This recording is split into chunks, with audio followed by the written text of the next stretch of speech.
Jeremiah chapter number 1 and verse number 4 is where we will start.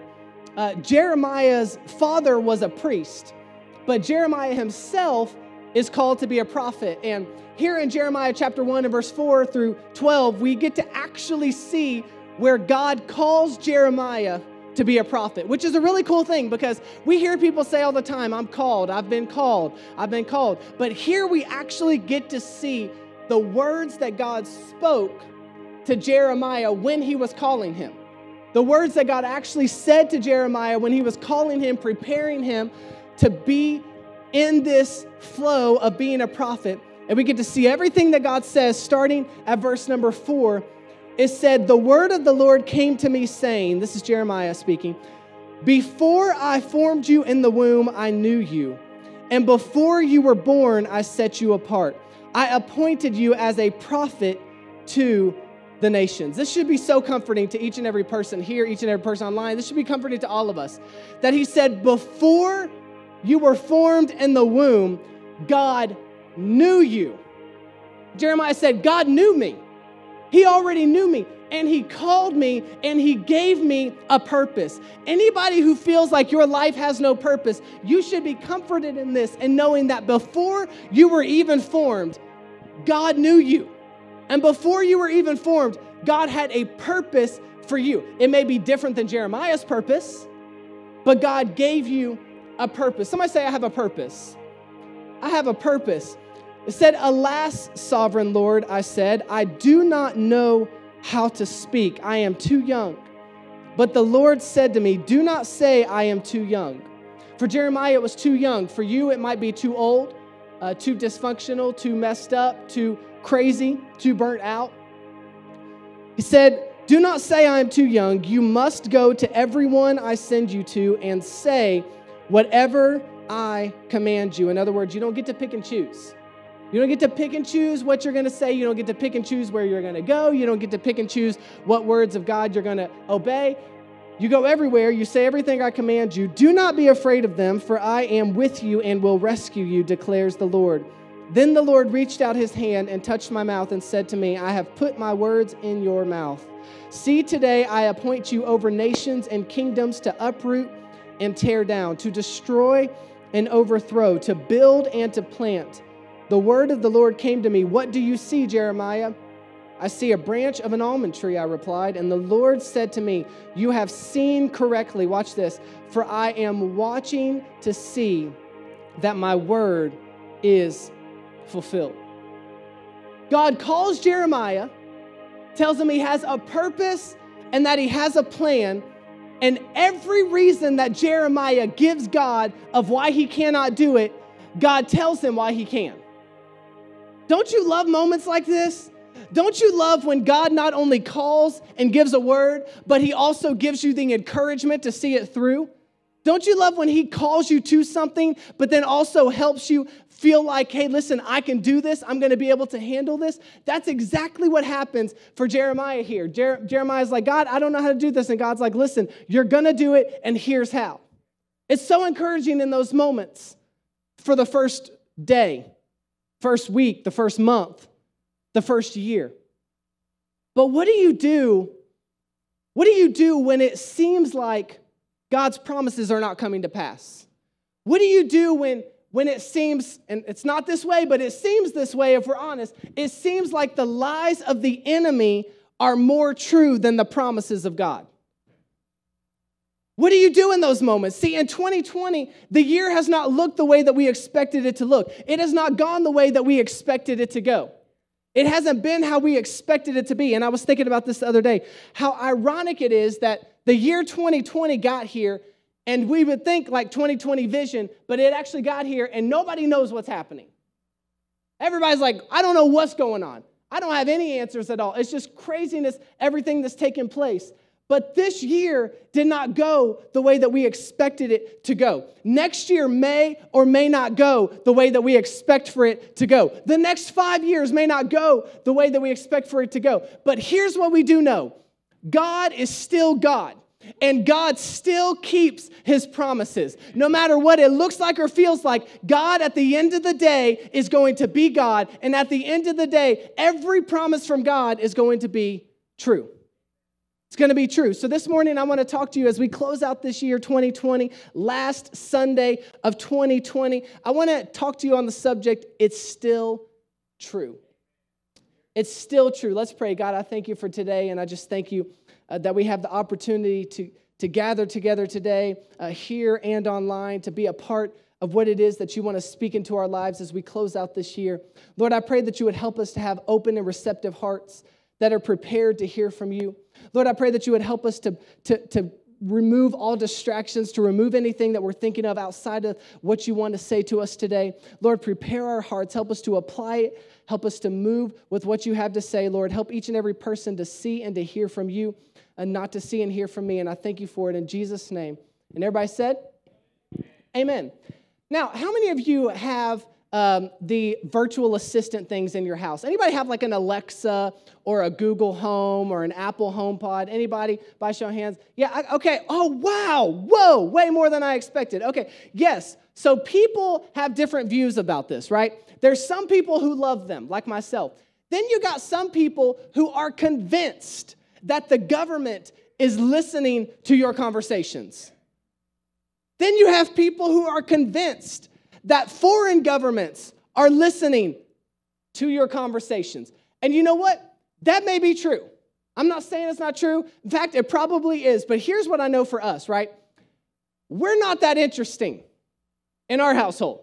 So in our household, they may listen to us for like a minute, but then they're going to get bored and they're going to go on to somebody else because we're not talking about nothing that exciting in our house. Like in our house, you're hearing conversations like, Judah, stop. Elijah, do not jump off of that. Get down right now. Stop hitting your brother. Share. Right? Like, come here. Like, that's what you're hearing. You're not hearing anything exciting. We don't have these elaborate plans. They're not learning anything about us. They just hear us talking to our kids the whole time. That's pretty much how it is. But for us, we have the Amazon Alexa, okay? And we have it because it's the cheapest of all of them. So we have Amazon Alexa, but we literally use it for like three things. We use it to check the weather, we use it to play music, and we use it to control some of the lights in the house, right? Like our bedroom and some of the living room lights. We just can say, hey, Alexa, turn on the living room. Some of y'all at home, Alexa just did something for you. Alexa, like whatever, you know, and it's kind of freaky because if you sometimes don't even say her name, she just says, I'm sorry, I didn't get that. And it's like, I wasn't talking to you. Why are you listening, right? So some of y'all might be right. The guy, I don't know, it's kind of crazy, is always listening. Because people are like, no, it only listens when you say its name. How's it know you said its name? That's what I want to know. So I'll be like, Alexa, play some music. Alexa, do this. And what was crazy is the way that our oldest son, who's only 3, caught on so quickly. I mean, a year ago, he was 2 years old, and he would go in and he'd say, Alexa, play the Elmo song. And Alexa would start playing the Elmo song. Then a few weeks ago, he said, Alexa, what's the weather today? And Alexa told him the weather. And then he said, Alexa, turn on the living room. And the living room lights came on. Like I was in there and it just like came on and it freaked me out. And I hear Alexa, or I hear Judah giggling in the background because he's like told Alexa what to do. And it's crazy that no matter what he tells Alexa to do, she does it. The dude is 3. And he tells her because he says it so authoritative, right? Like he's got this sweet little cute voice. But when he's talking to Alexa, he's like, Alexa, turn on the living room. It's like all authoritative. And it's hilarious to me. And you're like, why is this funny? It's not funny to me. Okay, well, it is to me because Alexa does whatever I say. Alexa does whatever our 3-year-old says. But literally anything that Nicole tries to tell Alexa to do, Alexa never does it. In fact, sometimes Alexa backtalks and gives a little attitude to Nicole. I think Alexa has a crush on me. I don't know. I can't figure it out. Because anything that I say or Judah says, Alexa does. But whenever Nicole tells Alexa anything, Nicole can say, Alexa, turn off the bedroom lights. And Alexa does nothing. Alexa, turn off the bedroom lights. Nothing. I'll be like, Alexa, turn off the bed. Lights go off. Like before I even finish my sentence. Nicole can say, Alexa, play whatever on Spotify. Nothing. In fact, Alexa will be like, I don't understand what you're saying. And And Nicole's like, woman, I will tell you. So, and then I'll be like, Alexa, play this, and he'll play it. Judah's like, Alexa, play the Elmo song. Plays the Elmo song. Like, anything I say, anything Judah says, it goes. But when Nicole says it, nothing. And it's so frustrating to her. And so I was telling her the other day, I was like, listen, babe, because I'm such a good listener, right? So she's blessed with a great listener. So she's not used to not being listened to. And Alexa does not listen to anything she says. And I told her, I was like, listen, I think you need to talk a little louder, right? Because even Judah is authoritative when he talks to Alexa. It's like she needs to be told what to do. I kind of don't think that Alexa hears when you're talking, because you got like this sweet, cute voice. I think you need to talk louder because I don't think she can hear. If Alexa was a guy, I would be like, maybe Alexa has selective hearing. Because that's what Nicole thinks. Nicole's like, she's just choosing not to listen to me. She's choosing to listen to y'all. She has selective hearing. But I'm like, you need to talk louder, because how is she going to do what you say if you're not saying it loud enough for her to hear? Right? She's got to be able to hear the words that you are actually saying. And Nicole's like, well, I think she's just choosing. It's selective hearing. She chooses what she wants to hear. And that's what happens so often in our lives when it comes to God speaking to us, is we choose what we want to listen to. We choose what we want to hear. And God is speaking, and He's telling us, and He's guiding, and He's directing, but we don't hear the word because we're selective in what we want to hear. So the first thing I need you to write down this morning is you got to hear the word.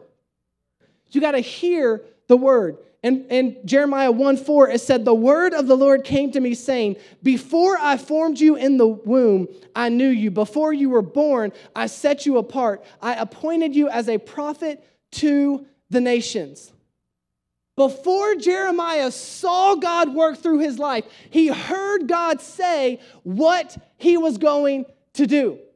Before Jeremiah ever even saw what God was doing, he heard God say what he was going to do. See, it is one thing to hear, but it's another thing to hear. It's one thing to hear God speak, but it's another thing to actually hear God speak. And a lot of us are choosing to actively not listen to what God is saying.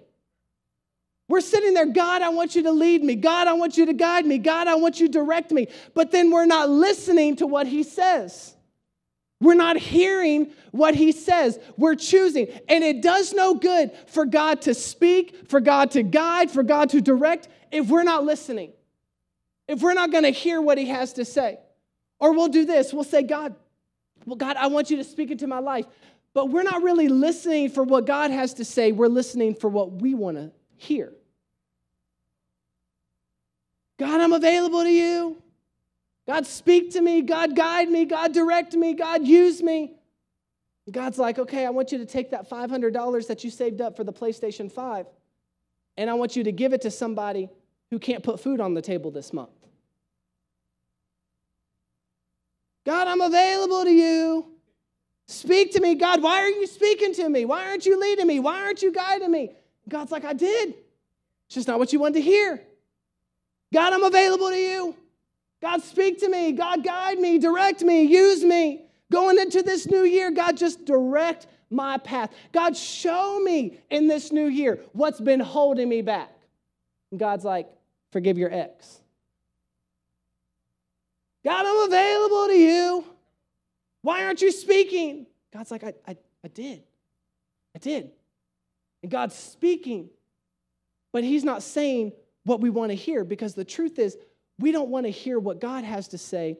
We want to hear our words come out of his mouth. We don't want to hear God's directing and God's leading in our lives. We just want to hear confirmation from him for what we already have made up our mind that we're going to do. It's quiet here today in this room. I don't know what it's like at home online. Thank you, Deke. I got a couple of amens over there. It's quiet, but it's true, because we make up our minds. I do this all the time. When I pray, I know what I want God to say. There's nothing wrong with that. The problem comes when he speaks something contrary to what you wanted him to say, and you choose to just ignore it because it's not what you wanted him to say. And we're sitting here, as so many of us are saying, God's not speaking to me. God's not directing me. God's not guiding me. God is speaking, but the question is, are you listening? Let me be more specific. Are you listening to him? Because, see, there's always things in our lives speaking. We always hear things in our lives. We always hear direction. We always hear guidance. There's all kinds of voices in our lives that we hear on a daily basis. You've got friends, you got family, you got enemies, you got the media, you got influencers on social media, you got yourself, right? Your own voice speaking to you. Some of us, we got alter egos. You got them talking to you too. You got all this stuff going on. And what ends up happening is everyone else is telling us what to do. It's telling us what to value. It's telling us how much value we have. It's telling us what to believe, where to go, how to handle it. And it ends up drowning the voice of God with all the noise of everything else. God is speaking, but we can't hear him because his voice is drowned out by the noise of everyone else. It's drowned out because this is the thing. If you get you a friend that's really close, they know what you want to hear. So you go to them and it's like, oh, God put this person in my life to seek their counsel. And you ask them what you need to do and they tell you exactly what you want to hear. And God's like, no, don't go into that relationship. That is toxic. This is the 6th time that you've called that person up. Don't you know? And this friend's like, no, I think, 6 times the charm. Because they know that's what you want to hear. They don't want to be the one to tell you that that person is using you. They don't want to be the one to tell you that they're dragging you down. They don't want to be the one to tell you that it's been 5 years in the same relationship, up and down and up and down and up and down. And every year at Christmas, he gets down to tie his shoe, and you're like, this is it. But it's not a ring, it's a shoe tie. But your friend's like, oh, no, he's the one. It's the one. It's like, you got that connection. God's like, no. But you can't hear God because you said, you know what? I'm listening to them. And you have all these other opinions. When was the last time you said, God, I'm silencing everything else around me. I want to hear from you. God, I'm silencing all the noise around me. And I've got to hear from you. I've got to hear from you. His voice gets lost in the noise. And we think that he's not speaking. And we get frustrated. It's like, God, why won't you speak to me like you spoke to them? God, why won't you lead me like you led them? God, I see where you led Jeremiah. You told him what you had planned for his life. God, why won't you lead and direct me? And God's like, I'm speaking, but you're not listening. You're choosing not to hear the word. Listen, I know this is tough. I know it's difficult. I've already been through this week, so it's okay. We're going to get through this. I promise we'll get to something we can be excited about and shout about in a minute, because some of y'all are like, oh, man, this is the end of the year service. This is the end of the year message, and I'm getting told like some things that I need to change about myself. Don't you know that everything else around me is what needs to change? Sometimes in order to see a better year in 2021, you need to change some things in you. Sorry, that I just shared with you what God said to me earlier this week. Like, Dustin, you want a better year in 2021, then you need to change some things. You want to see some increase in some areas in 2021, you need to change some things. Yeah, but God, this is the conversation. Yeah, but God, don't you know, like this person, if they just wouldn't have done this, then God's like, hold up. You're giving your peace to them? You're giving control of your life to them? I thought I was the one who controlled your life. God's speaking, but we have all these reasons and excuses and things that we hear from other people that prevent us from hearing what God is actually wanting to say. This is why it is so important that we avoid distractions. The next thing I need you to see is, and write down is, don't be distracted. Don't be distracted. My prayer going into 2021 is, God, help me to be laser focused on your purpose.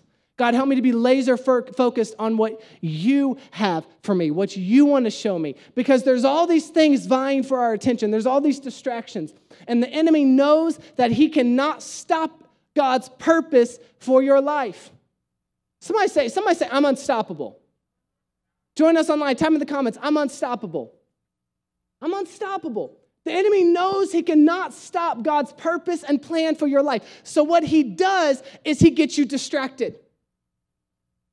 He gets you distracted. God told Jeremiah, he said, listen, Jeremiah, you have a purpose and a plan. Before you were even born, before you were even on this earth, I gave you a purpose. I gave you a calling and a plan. And this is Jeremiah's response in verse 6.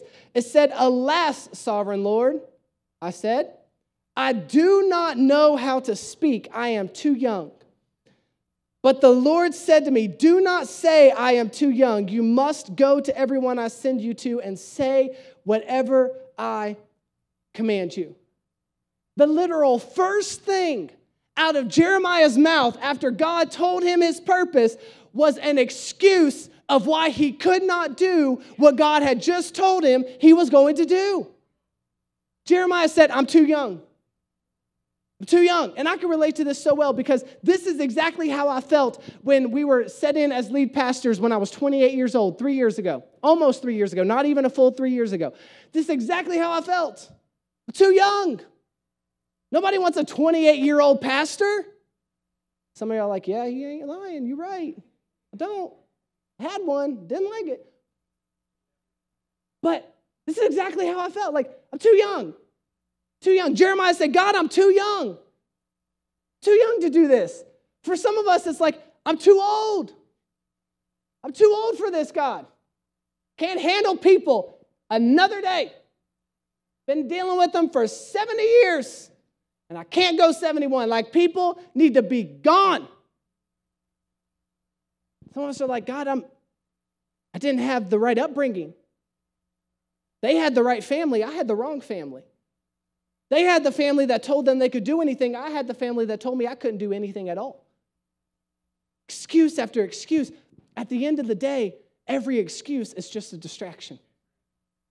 Every excuse that the enemy fills in your mind is a distraction to distract you from what God is actually wanting you to do. Every excuse is just to distract you from the purpose and the plan that he has for your life and the calling and what he is actually wanting to do. We see in verses 6 and 7, we see two of the primary distractions that we have. The first one is our self-disapprovement, our self-disqualifications of telling ourselves, listen, God can't use me.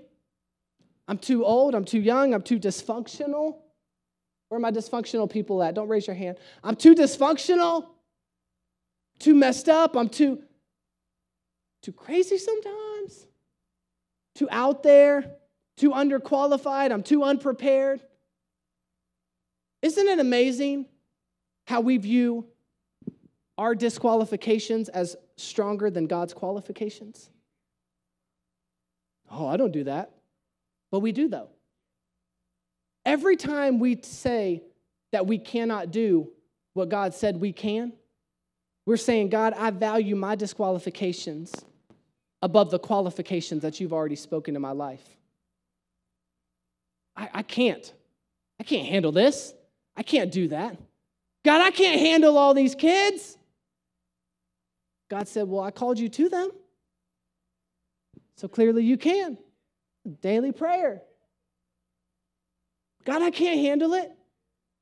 God said, if you couldn't have handled it, I wouldn't have called you to it. God's qualifications matter more than our disqualifications.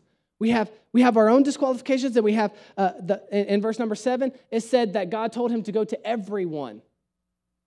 Everyone. That's a problem for some of us.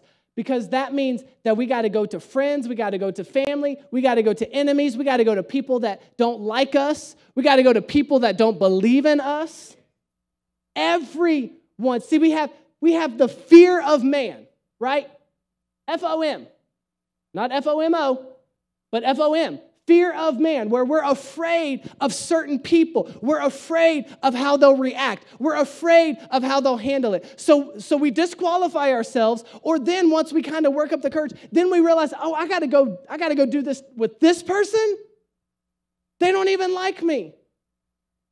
And we have all of these excuses that distract us from the purpose and the plan and the calling that God has given us. And so often in our lives, we get distracted, but God's like, listen, I want you to know something about me. You may get distracted, but I'm never distracted. God said, I'm never distracted. God said, I am never distracted, and I always watch and see. And that's the last thing if you're taking notes this morning. That's the last note of 2020. Come on. The last one. Watch and see. Watch and see. And I love this so much because we get distracted and we allow things to pull our attention away.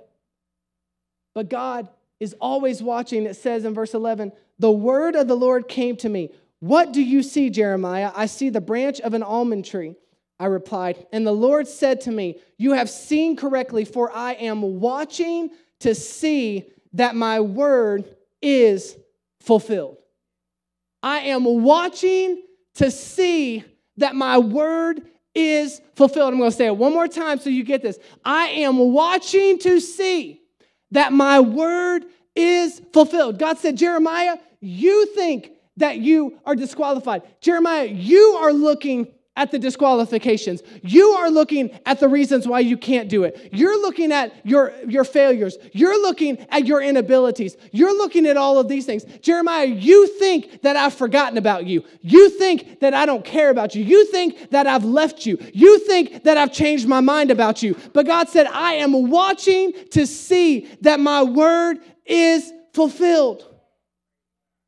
You think I've left, but I'm watching to see that my word is fulfilled. You think that I've given up on you, but I am watching to see that my word is fulfilled. As we near the end of 2020, somebody needs to know God has not forgotten his promise to you.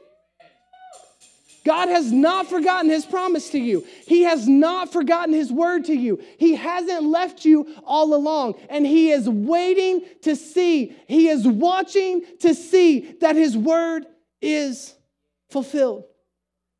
I love the way it says in Luke 1:37. It says, no word from God will ever fail.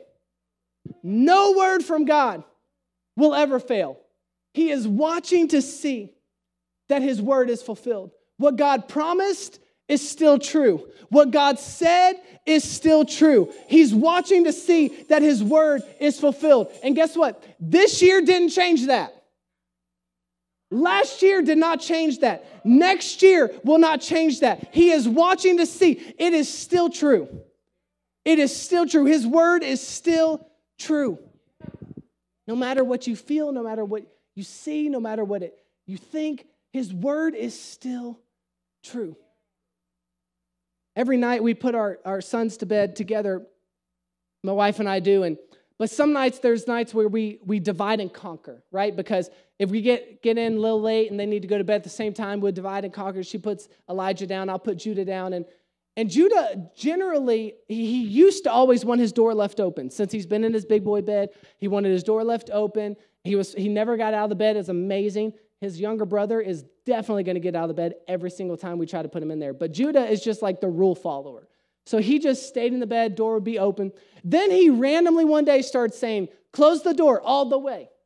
Close the door all the way. And we think it came from when he was in school and they had a fireman come and talk about fire safety. And they talked about how when doors are closed, it kind of keeps the fire contained a little bit longer. So he started telling us, close the door all the way.